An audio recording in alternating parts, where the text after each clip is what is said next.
In this video today, we'll learn why so many of us are never satisfied with ourselves and how we can start feeling really good about ourselves again like we did when we were kids by getting rid of our deep programs that have crippled us for so long.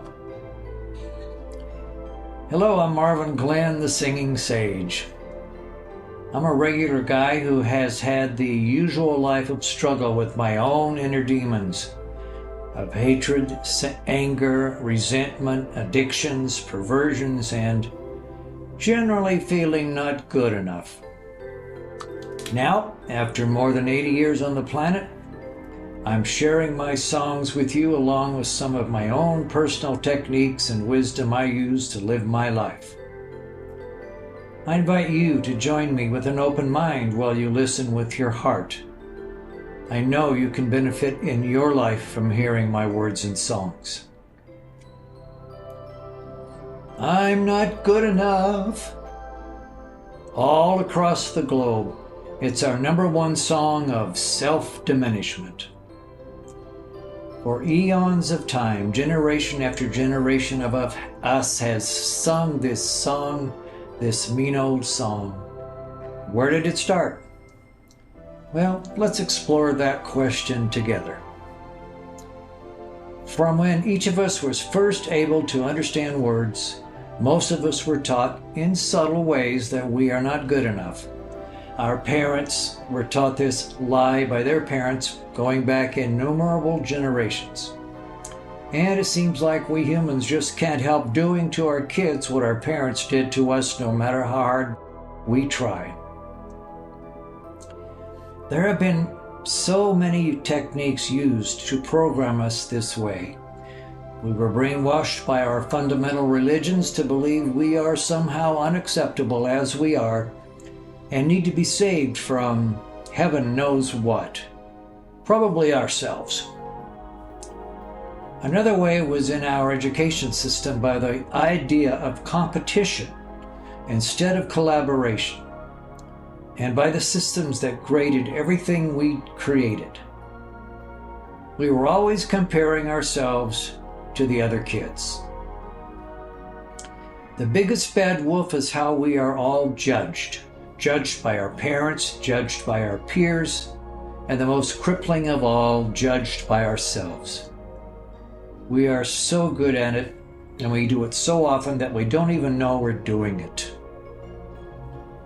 Another way we're all familiar with is by the ways our government treats us like children. It does that by subtly teaching us we can't actually take care of ourselves.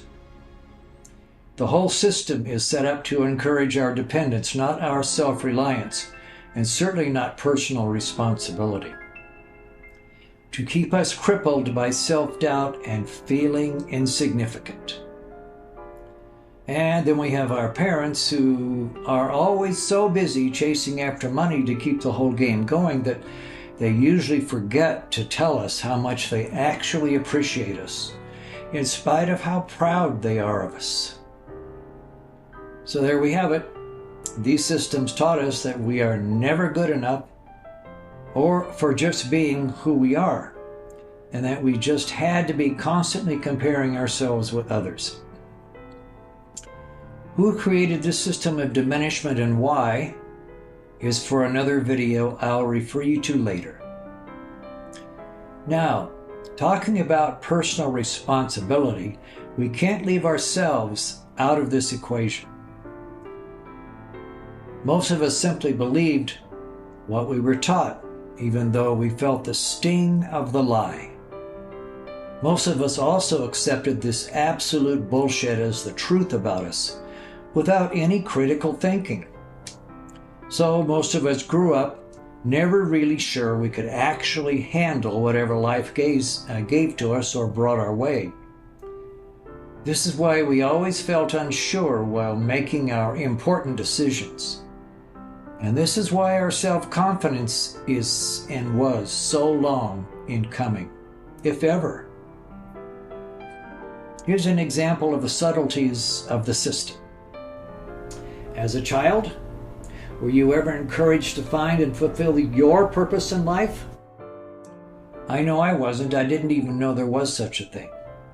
Many of us have lived with a crushing feeling of impotence, of having to fight hard against that living monster inside of us, telling us that whatever we do, it simply won't be good enough. And then we carry it even farther by thinking we're just not good enough as people. That's the big problem. We all know it just ain't no fun going through life feeling this way about ourselves. No confidence, never appreciating ourselves, never celebrating our accomplishments no matter how wonderful they are. You know, defeated before we even start. No wonder there are so many depressed and desperate people on this planet.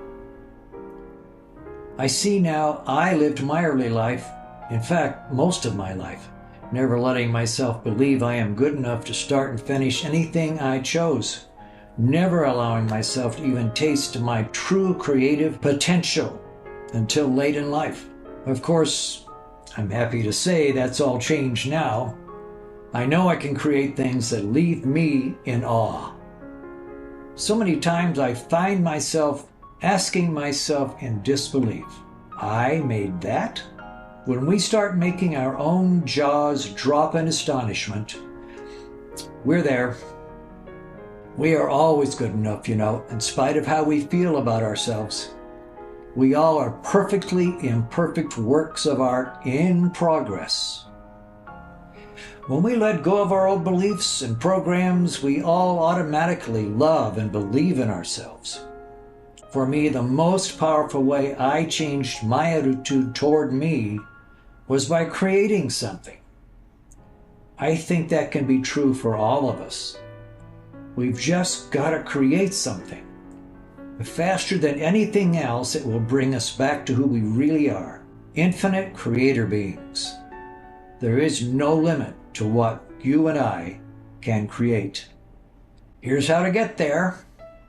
Find something that you feel passionate about, something that gets your creative juices going, something that gets you out of bed in the morning. Give yourself to it, to the process of creating it, and watch what happens to your thoughts about you. Sure, the old programs will still be there, but watch how much better you can handle them now. Keep creating and watch your power grow. It will grow. You will grow back into your real self again. You will begin appreciating yourself. And something else surprising might also happen. You may begin noticing the creations of others and actually feel appreciation for them and for what they created too. Another surprising thing happened to me when I started creating. I stopped feeling jealous of another person getting their day in the spotlight. Why? Because for the first time, I could appreciate their accomplishments and the hours of energy and focus they gave to their creation. Here's a secret only intentional creators get to know. Our creations come alive with our own energies and give us their appreciation back for bringing them also alive. The idea of co-creation with life takes on a beautiful new meaning. Something else magnificent also jumps into the picture: self-love.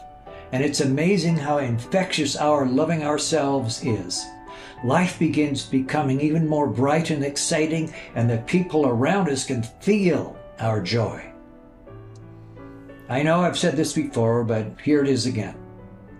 The big secret why we enjoy creating something is because we are all infinite creator beings who have simply lost track of who we really are. Creating is what we do. We're the most talented creators in the universe. Here's a tip. Maybe you're looking for your purpose in life. Maybe you're wondering how to find something that inspires you to create. You could get one of those small pocket-sized notebooks, or any size that's convenient, and carry it with you throughout your busy day. Keep your eyes open with the intention of finding your purpose. You'll automatically be drawn to something that ignites your curiosity or excitement. Make a note of it, then go ahead with your day, noticing whatever is happening around you. Keep this up for 2 weeks with focused intention. It helps if you directly ask your big self to show you what you need to see. Watch what life brings your way. That's going to be fun. We can finally start believing in ourselves, you know. We can start trusting ourselves.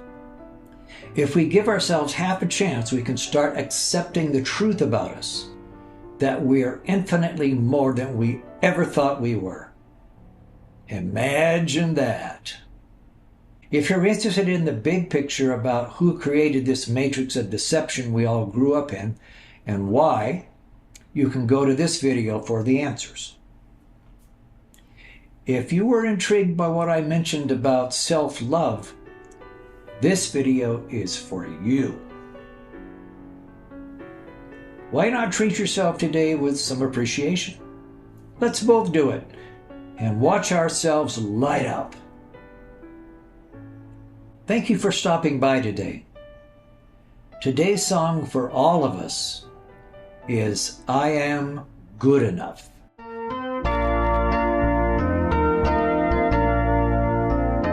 When I see all around me what others have done, there is something inside me wants to join in the fun. Then my dreams come before me and ask me simply why I sit on the sidelines and get nothing done. For so long I have heard them, my thoughts telling me that my talent is too tiny, any goal to achieve. When I live for my passion, I tell you something true.